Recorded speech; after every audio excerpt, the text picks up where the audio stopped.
Tapi juga dari sisi user atau pekerja, kita tuh sebenarnya nggak perlu takut bahwa AI akan menggantikan kita, karena sebenarnya ya AI itu masih butuh kita gitu.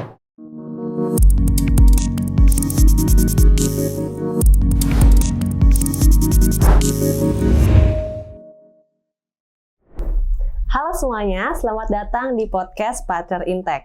Saya Arshela, selaku Cloud Product Marketing, senang sekali bisa menemani Anda hari ini dalam bincang-bincang santai tapi juga insightful yang membahas mengenai Artificial Intelligence dengan tema AI Basics to Breakthrough. Ketika kita mendengar kata AI, mungkin beberapa dari kita membayangkan robot pintar atau film sci-fi. Nyatanya, AI itu sudah hadir di kehidupan kita sehari-hari melalui chatbot seperti ChatGPT atau Gemini dan juga aplikasi banking serta sistem rekomendasi di aplikasi streaming. Hari ini kita akan membahas mengenai Artificial Intelligence mulai dari konsep yang sederhana hingga topik yang sedang ramai dibicarakan seperti Sovereign LLM dan juga masa depan Agentic AI. Maka dari itu, di sini saya tidak sendiri. Saya sudah kedatangan dua narasumber hebat. Yang pertama ada Mas Wisnu dari Lintas Arta selaku Cloud Channel Manager. Halo Mas Wisnu, apa kabar? Kabar baik Mbak Arshela, terima kasih sudah diundang. Terima kasih atas kehadirannya hari ini. Mas Wisnu, boleh diceritain sedikit mengenai Lintas Arta dan apa fokus perusahaan saat ini? Oke, jadi Lintas Arta sudah hadir lebih dari 37 tahun di Indonesia membangun jaringan konektivitas gitu ya, dari kota besar sampai dengan daerah-daerah terpencil gitu. Dan yang terbaru melalui kerjasama antara Indosat Group, karena kami bagian dari Indosat Group dengan Nvidia sebagai cloud partner, kita berusaha memberikan solusi AI atau solusi teknologi AI yang bisa relevan dengan bisnis di Indonesia. Oke, jadi Lintas Arta itu adalah pemain lama yang udah punya sejarah panjang di industri teknologi informasi dan komunikasi, terutama di Indonesia ya. Dan sekarang sedang memperkuat perannya sebagai pionir penyedia AI dan juga cloud. Selanjutnya ada Mas Joshua Reza, selaku Technical Sales Specialist dari Blue Power Technology atau BPT. Selamat datang Mas Joshua. Terima kasih Mbak Sheila, senang berbagi perspektif di sini. Untuk mendukung peran tersebut, Lintas Arta udah partnership dengan Blue Power Technology atau BPT ya. Mas Joshua mungkin boleh kenalan singkat juga?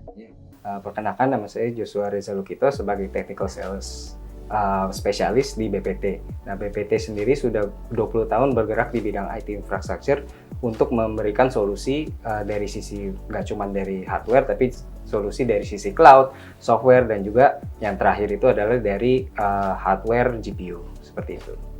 Dan untuk ingin informasi lebih lanjut bisa cek di sosial media kami di YouTube dan juga maupun di Instagram seperti itu. Oke, jadi Lintas Arta dan BPT ini sekarang bermitra ya dalam menyediakan tadi infrastruktur GPU dan juga Lintas Arta itu infrastruktur AI-nya ya dan solusi AI-nya mungkin. Oke, ketika kita mendengar kata-kata AI, mungkin banyak orang berpikir bahwa AI itu sesuatu yang rumit atau sulit dilakukan gitu. Nyatanya AI sekarang udah banyak hadir di kehidupan kita sehari-hari. Mas Wisnu, boleh dijelaskan nggak sih secara sederhana AI itu apa dan seberapa penting untuk bisnis? Ya, jadi memang sering orang itu overcomplicate things gitu ya kalau mendengar AI gitu. Jadi seakan-akan AI itu hal yang rumit gitu. Padahal tanpa kita sadari seperti Mbak Sheila bilang, kita juga sudah menemui teknologi AI di mana-mana gitu. Contohnya ketika kita mengakses aplikasi mobile banking, kemudian kita bisa menanyakan sesuatu melalui chat di sana gitu dengan chatbotnya gitu ya. Nah itu tuh sudah termasuk teknologi AI gitu. Pada dasarnya teknologi AI itu teknologi yang bisa belajar gitu ya dengan sendirinya melalui data-data yang ada gitu, sehingga pada akhirnya untuk bisnis nanti bisa membantu proses-proses menjadi lebih efisien gitu. Oke, jadi aspek penting dari AI itu sebenarnya kemampuan belajarnya itu ya. Oke, kalau kita ngomongin AI, sebenarnya mungkin kita nggak bisa ngomongin solusinya aja, tapi juga di belakangnya itu ada hardware atau mesinnya gitu ya. Mas Joshua mungkin bisa ceritakan sebenarnya infrastruktur apa sih yang dibutuhkan oleh AI? Ya, jadi kalau misalkan AI itu ibaratnya seperti mobil balap, di mana si GPU-nya ini merupakan mesin dari AI-nya itu sendiri. Kalau misalkan kita omongin seperti CPU itu dia pekerja-pekerja yang hanya melakukan task secara berurutan. Dimana kalau GPU, dia itu memiliki spesialis-spesialis pekerja di mana dia bisa menjalankan tugas secara berbarengan. Nah, di AI ini membutuhkan petugas-petugas itu. Jadi memerlukan petugas-petugas yang banyak ini untuk mengerjakan task yang sangat besar. Karena dari sisi AI sendiri perlu data-data yang perlu diproses secara besar, seperti itu. Oke, jadi AI itu emang butuh mesin yang berperforma tinggi seperti GPU supaya bisa berjalan dengan baik gitu ya. Oke, tadi Mas Wisnu udah sempat menyinggung tentang chatbot. Mungkin bisa diceritakan Mas, sebenarnya AI itu use case nyatanya di kehidupan kita ini seperti apa? Mungkin kita bisa ambil sektor finansial kali ya. Seperti yang saya sampaikan tadi ya, sebenarnya di sektor finansial terutama gitu, salah satu masalahnya itu volume komplain atau volume interaksinya tuh yang di awal tuh sangat banyak dan repetisi gitu, berulang-ulang sifatnya gitu. Misalkan ada nasabah tuh menanyakan pertanyaan yang sama dalam jumlah besar gitu. Nah, itu AI bisa dimanfaatkan di situ gitu. Sehingga pertanyaan-pertanyaan yang sifatnya repetitif, kemudian yang membutuhkan kecepatan dalam volume yang besar, itu bisa dihandle oleh AI gitu. Untuk hal-hal yang sifatnya resikonya rendah atau yang memang mudah gitu ya, itu bahkan bisa diselesaikan sama AI-nya gitu. AI bisa memberikan penyelesaian masalahnya langsung di situ gitu. Tapi seandainya memang tidak bisa melakukan penyelesaian masalahnya gitu, atau masalahnya terlalu rumit nih untuk diselesaikan oleh AI gitu, itu nanti bisa diteruskan ke customer service-nya gitu. Jadi bisa di handover ke customer service-nya, atau kita biasanya nyebutnya dieskalasi gitu ya, untuk hal-hal yang lebih complicated gitu, sehingga experience di pelanggan juga tidak rusak dan mereka juga tetap mendapatkan solusi terhadap masalah yang disampaikannya gitu. Oke, jadi dari sisi pelanggan itu mereka mendapatkan pelayanan yang mungkin cepat dan tepat, tapi juga dari sisi user atau pekerja kita tuh sebenarnya nggak perlu takut bahwa AI akan menggantikan kita, karena sebenarnya ya AI itu masih butuh kita gitu sebagai yang mengoperasikannya. Oke, kalau kita ngomongin chatbot, kita nggak bisa lepas juga dari konsep yang namanya large language models atau LLM ya, yang disebut sebagai otak dari chatbot atau AI. Mungkin Mas Wisnu bisa jelasin LLM itu apa, dan dengar-dengar Lintas Arta juga punya solusi LLM-nya ya? Ya, mungkin saya lebih ke situnya ya, ke Lintas Arta tuh kita punya solusi DKLLM namanya, itu Large Language Model as a Service basically gitu ya, atau LLM as a Service gitu.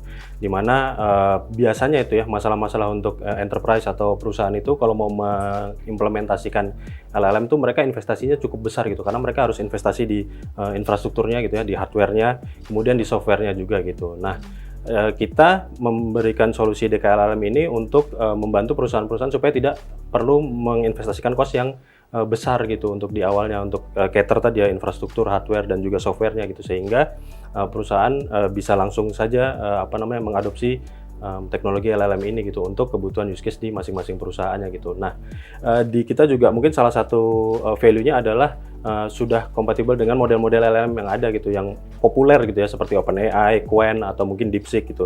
Itu sudah kompatibel dengan itu gitu. Jadi kalau misalkan perusahaan mau menggunakan service LLM tersebut juga sudah bisa, dan dengan harga yang relatif lebih murah gitu.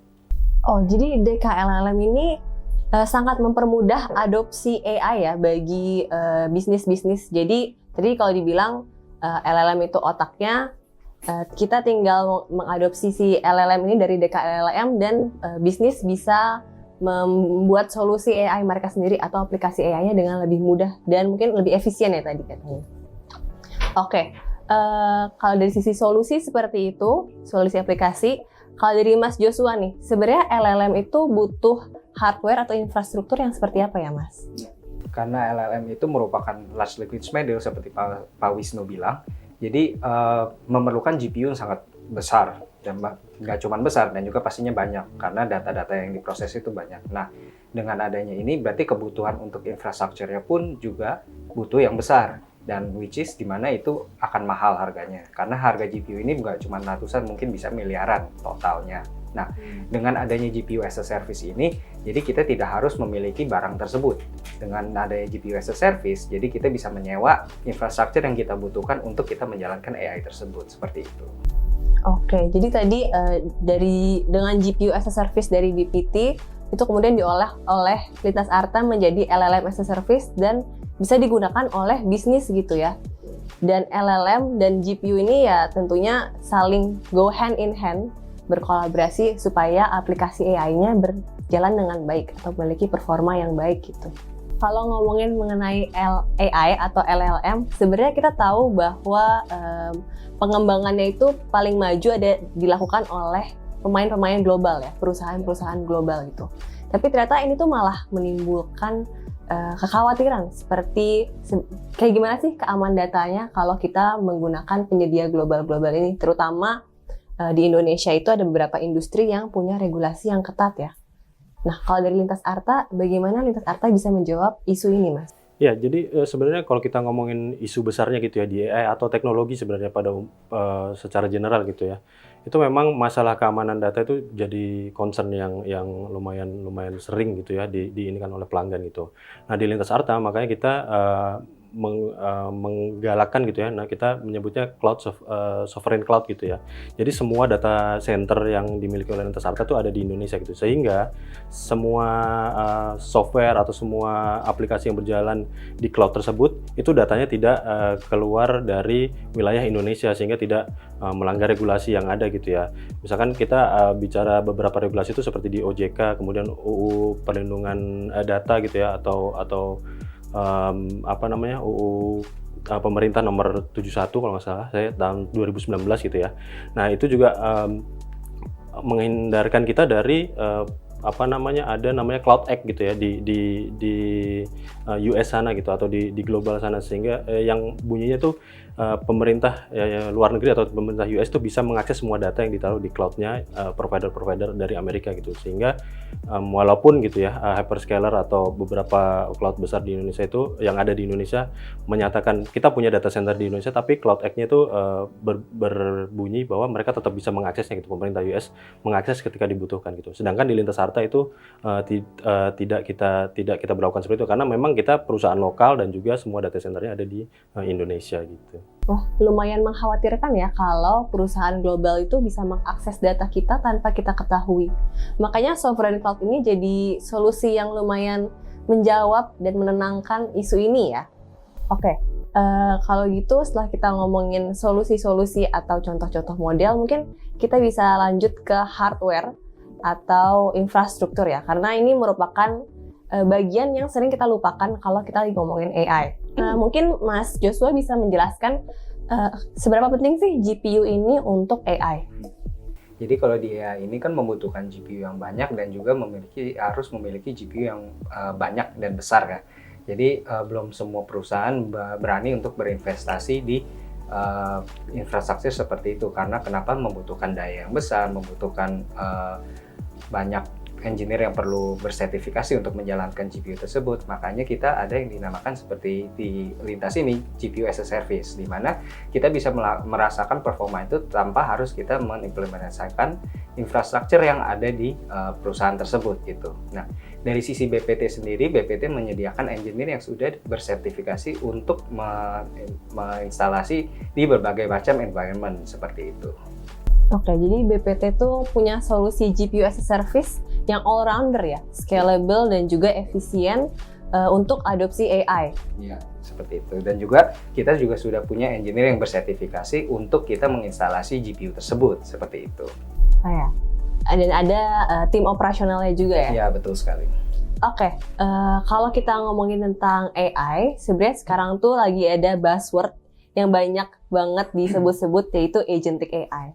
Mungkin dari Lintas Arta sebagai pionir AI udah nge-touch nih agentic AI. Boleh ceritain, Mas? Kalau kita lihat sekarang kan AI itu mostly masih bersifat reaktif gitu ya. Jadi mereka hanya membalas atau melakukan sesuatu ketika kita memberikan instruksi gitu. Nah, agentic AI ini berbeda dengan AI yang sebelumnya gitu. Alih-alih menunggu untuk diberi instruksi, si agentic ini bisa proactively melakukan sesuatu atau taking necessary action gitu. Nah, di Lintas Arta sendiri kita juga sudah menerapkan yang kita sebut namanya AIRA gitu, atau AI Powered Incident Response Assistant. Basically ini adalah agentic AI untuk incident management lah. Jadi si AI-nya ini tuh bisa proactively checking gitu ya untuk melihat insiden apa yang potensial terjadi. Kemudian ketika insiden tersebut terjadi, si AI ini juga bisa langsung otomatis melakukan root cause analysis gitu untuk menemukan apa sih sebenarnya akar masalah dari si insiden ini gitu. Kemudian si agentic ini juga bisa memberikan rekomendasi untuk solving masalahnya gitu seperti apa gitu. Nah, hebatnya si agentic AI ini ketika diterapkan di lintas Arta itu bisa memberikan efisiensi yang sangat besar gitu. Jadi proses root cause analysis yang sebelumnya dilakukan rata-rata ya sekitar 20-an menit itu bisa langsung dilakukan sama si agentic AI ini hanya dalam hitungan detik gitu sih. Oh wow, itu impactful banget ya. Berarti sekarang AI bukan cuma kayak alat yang kita gunakan, tapi dia ibaratnya menjadi partner kerja yang proaktif. Yang kita nggak perlu suruh-suruh, dia udah kerja sendiri gitu ya. Oke, this is such a good advancement ya untuk AI. Nah, kalau kita udah ngomongin solusinya, mau tahu dong Mas Joshua, sebenarnya kesiapan infrastruktur kita untuk menjalankan agentic AI itu seperti apa ya? Oh, udah sangat siap sekali. Karena agentic AI ini dia itu membutuhkan GPU yang lebih advance lagi karena ada kebutuhan untuk tadi seperti dibilang dia merespon sendiri itu. Jadi dengan kita sebagai BPT dan bekerja sama-sama lintas, kita bisa langsung mendatangkan GPU terbaru dari Nvidia sendiri ke Indonesia seperti itu. Jadi untuk kebutuhan agentic AI ini sangat siap sekali. Jadi lengkap ya, secara infrastruktur udah ready, secara solusi juga udah ready untuk teknologi seperti agentic AI ini. Dan pastinya agentic AI ini akan berguna banget untuk bisnis, bisa mempercepat kerja kita gitu ya. Oke, seru banget diskusi kita hari ini. Kita udah membahas tentang AI secara sederhana, kemudian kita bahas juga use case-nya, seperti chatbot, kita juga bahas tentang DKLLM dan bagaimana sovereign cloud bisa menjawab tantangan regulasi di Indonesia dan seberapa penting infrastruktur GPU. Kita juga touch on sahabat AI dan teknologi yang sekarang ini lagi hype yaitu agentic AI. Oke, terima kasih banyak Mas Wisnu dan Mas Joshua atas kehadirannya hari ini. Kita udah bertukar perspektif dan udah bercerita banyak ya tentang advancement AI. Semoga perbincangan kita hari ini bisa menjadi wawasan atau menginspirasi teman-teman di luar sana untuk mengadopsi AI di bisnis mereka gitu ya.